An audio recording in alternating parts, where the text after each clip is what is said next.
Okay, next structure देखिए, pattern need to be और verb की third form.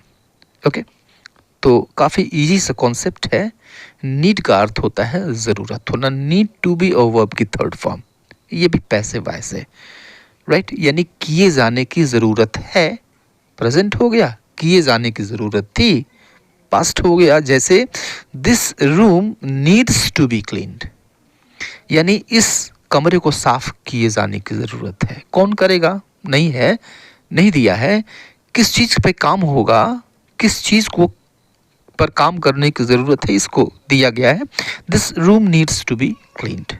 Okay, this dress needs to be changed, यानी इस dress को बदल लेने की ज़रूरत है, right. And more example, one more example, he needed to be punished, he needed to be punished, यानी उसको दंड दिए जाने की ज़रूरत थी। तो नीड्स प्रेजेंट में according to subject needs use करेंगे या फिर नीड यूज़ करेंगे, और पास्ट में हम नीडेड यूज़ करेंगे। ओके, नेक्स्ट कॉन्सेप्ट देखिए, जब हम इसको लिंकिंग वर्ब जैसे अपीयर, लुक, साउंड, सीम और उसके साथ टू बी और फिर कॉम्प्लीमेंट यूज़ करते हैं, राइट। अपीयर, लुक, साउंड, तो अपीयर मीन्स होता है प्रतीत होना, लगना, ठीक है, यानी अपीयर मीन्स प्रतीत होना, लगना मीन्स देखने में कैसा लगता है, ये चीज़ बताने के लिए, ठीक है। लुक मीन्स देखने में कैसा है, लुक, इसके लिए भी लुक यूज़ करते हैं। और साउंड हम यूज़ तब करते हैं जब कोई चीज़ सुनने में कैसी लगती है, ये चीज़ बताने के लिए। और सीम का भी अर्थ होता है प्रतीत होना, तो इसको सभी दशाओं में यूज़ कर सकते हैं, ठीक है। देखने में, सुनने में, छूने में कैसी लगती है, इसके लिए हम सीम का यूज़ कर सकते हैं, राइट। तो अब देखिए कि अगर हम ये कहते हैं ही अपीयर्स कॉम, ही अपीयर्स कॉम, तो इसका मतलब हुआ कि वह शांत प्रतीत होता है। ही अपीयर्स कॉम, वह शांत प्रतीत होता है। या फिर हम ये कहते हैं शी लुक्स हैप्पी, वह खुश दिखती है। या फिर हम ये कहते हैं इट साउंड्स नाइस, यानी यह अच्छा प्रतीत होता है। ओके, साउंड्स प्रतीत होता है, लगता है। ही लुक्ड स्मार्ट, यानी वह स्मार्ट दिख रहा था। Okay, Neha seemed honest, Neha seemed honest, यानी नेहा ईमानदार प्रतीत हुई, ईमानदार लगी, ठीक है। इन सब का अर्थ तो क्लियर है, सीधा सा सेंटेंस है। अब देखिए इसमें हम टू बी अगर इंसर्ट कर देते हैं, राइट, इन लिंकिंग वर्ब्स के ठीक बाद, तो अर्थ बिल्कुल नहीं बदलेगा, सेंस वही रहेगा। आप दोनों में से चाहें जो यूज़ कर सकते हैं, लिखने में या फिर बोलने में। He appears to be calm, इसका भी अर्थ वही है। She looks to be happy, इसका भी अर्थ वही है, वह खुश दिखाई दे रही है या फिर वह खुश दिखती है, इसका भी अर्थ वही है। It sounds to be nice, यानी यह अच्छा प्रतीत होता है, अच्छा लगता है। He looked to be smart, he looked to be smart, वह स्मार्ट दिख रहा था, स्मार्ट दिखा। Neha seemed to be honest, Neha ईमानदार प्रतीत हुई, नेहा ईमानदार लगी। तो दोनों में से कोई भी यूज़ कर ले। नेक्स्ट एक्सप्रेशन, नेक्स्ट जो पैटर्न है, कॉन्सेप्ट देखिए, टू बी प्लस वर्ब की थर्ड फॉर्म के साथ, राइट। तो टू बी आ गया, वर्ब की थर्ड फॉर्म जहाँ पे अगर आ जाती है तो समझिए कि ये पैसिव वॉइस है, ठीक है। अब पैसिव वॉइस कहने का मतलब ये है कि इसका जो एक्टिव वॉइस होगा वह टू होगा और वर्ब की फर्स्ट फॉर्म होगी, ये एक्टिव वॉइस। अब यही चीज़ पैसिव में चली जाए तो टू बी और वर्ब की थर्ड फॉर्म हो जाएगी, ठीक है। जैसे देखिए कि यह नेक्स्ट अलग कॉन्सेप्ट है, ये डिफरेंट कॉन्सेप्ट है। जैसे टू बी मीन्स पीटना, टू बी मीन्स पीटना, जैसे आप किसी को पीटते हैं, ठीक है। और अगर हम ये कहते हैं टू बी बिटन, यानी पिटाई खाना, पीटा जाना, तो टू बीट पीटते हैं, यह उस अवस्था के लिए जब आप दूसरे को पीटते हैं।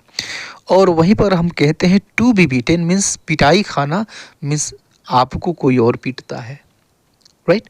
अगर हम ये कहते हैं टू ईट मीन्स खाया जाना, सॉरी, टू ईट मीन्स खाना।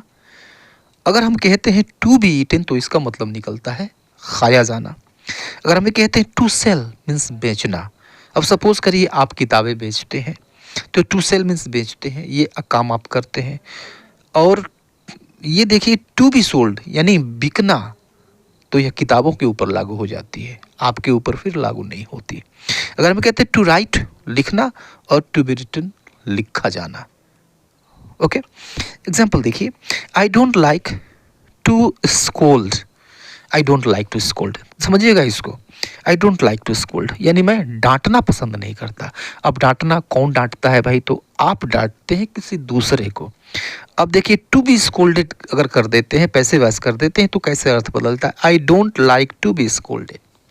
आई डोंट लाइक मैं पसंद नहीं करता, टू बी स्कोल्डेड मीन्स डांटा जाना, यानी काम उल्टा हो गया। ठीक है, आप ऑब्जेक्ट हो गए, आप ही के ऊपर काम हो रहा है, आपको डांटा जा रहा है, यानी मैं डांट खाना पसंद नहीं करता। पहले वाक्य में एक्टिव में आप डांट रहे थे दूसरे को, दूसरे में आप खुद डांट खा रहे हैं। तो I don't like to be scolded, to be scold means डांटा जाना, डांट खाना, right. I am to sell my house यानी मुझे अपना घर बेचना है। I am to sell my house, मुझे अपना घर बेचना है, मतलब क्या हुआ इसका कि मुझे अपना घर बेचना है, ये तो मतलब हो गया।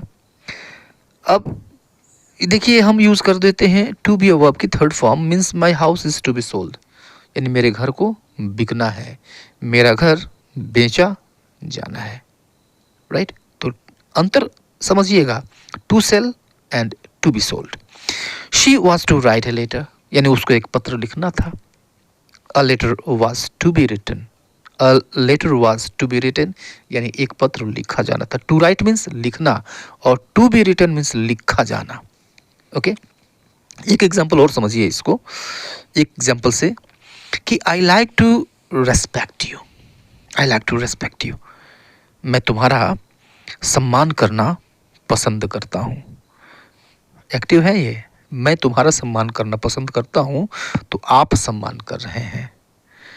अब ये दूसरा सेंटेंस देखिए, ये पैसिव वॉइस, जब हम इन्फिनिटिव को पैसिव वॉइस में चेंज कर देते हैं, I like to be respected यानी मैं सम्मान पाना पसंद करता हूँ, तो पहले में आप सम्मान दे रहे हैं, दूसरे में आप सम्मान पा रहे हैं, बिल्कुल उल्टी चीज़ हो गई, राइट। और ये लास्ट जो पैटर्न है आप देखिए, लास्ट कॉन्सेप्ट। अब लास्ट कॉन्सेप्ट में एक तो आपको पैसिव स्ट्रक्चर मिलेगा, उसके बाद मिलेगा टू बी, और इस टू बी के बाद कॉम्प्लीमेंट मिल सकता है एक फॉर्मेशन में, दूसरे फॉर्मेशन में आपको वर्ब की थर्ड फॉर्म मिल सकती है, तीसरे फॉर्मेशन में आपको वर्ब की आईएनजी फॉर्म मिल सकती है। ठीक है, ये तीन फॉर्मेशन मिल सकते हैं आपको। तो जो पैसिव स्ट्रक्चर होता है, जो टू बी के पहले होता है, वो अक्सर आपको मिलेगा इट इज़ सेड, या फिर इट इज़ टोल्ड, या फिर इट इज़ हर्ड, या फिर इट इज़ थॉट, या फिर इट इज़ सपोज्ड। इस तरह के पैसिव स्ट्रक्चर मिलेंगे, यानी यह समझा जाता है, यह सोचा जाता है, यह सुना जाता है, यह देखा जाता है, ये चीज़ रहता है। ठीक है, जैसे देखिए कि it is said that he is honest, it is said means ऐसा कहा जाता है दैट ही इज़ ऑनेस्ट कि वह ईमानदार है। ठीक है, अब इसी चीज़ को हम देखिए कैसे लिख सकते हैं, इसमें हम एक डालेंगे टू बी डालेंगे, कहाँ डालेंगे, बिना अर्थ चेंज किए हुए। कैसे, he is said to be honest, इसका भी मतलब वही है, यानी उसको ईमानदार बोला जाता है, ईमानदार कहा जाता है, ईमानदार समझा जाता है, he is said to be honest, right. तो हमने किया क्या कि ही को उठाकर इट की जगह पर रख दिया, इट को हटा दिया, he is said to be honest, और फिर इस इज को हमने टू बी में चेंज कर दिया, he is said to be honest. यही टोटल हमने काम किया है, दोनों का मतलब एक है। इस सेंटेंस को देखिए, it is heard that she is no more now, यानी इट इज हर्ड या ऐसा सुना गया है that she is no more now कि अब वो नहीं रही। To be no more means देहांत हो जाना, मर जाना, नहीं रहना। It is heard that she is no more now, यानी ऐसा सुना गया है कि वो अब रही नहीं। ठीक है, अब इसी चीज़ को हम ऐसे भी कह सकते हैं, इसमें हम डाल देंगे एक टू बी डाल देंगे, she is said to be no more now, इसका भी मतलब वही है। ठीक है, तो यहाँ हमने देखा कि टू बी के बाद कोई कॉम्प्लीमेंट आया। अब यहाँ पे वर्ब की थर्ड फॉर्म आ सकती है, जैसे देखिए कि it is said that he was sent to the jail, यानी ऐसा कहा जाता है कि उसको जेल भेज दिया गया। ठीक है, अब ठीक उसी तरीके से इसको हम टू बी इसमें डालेंगे, he is said to be sent to the jail, right. तो टू बी के बाद वर्ब की थर्ड फॉर्म यूज की गई।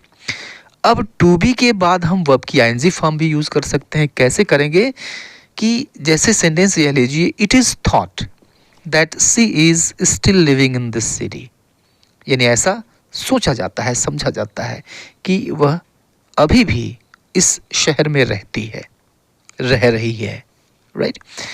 अब इसको हम ऐसे भी कह सकते हैं टू बी के यूज से, she is thought to be still living in this city, यानी उसको ऐसा अभी भी इस शहर में रहता हुआ समझा जाता है। ठीक है, तो ये 11 कॉन्सेप्ट से टू बी के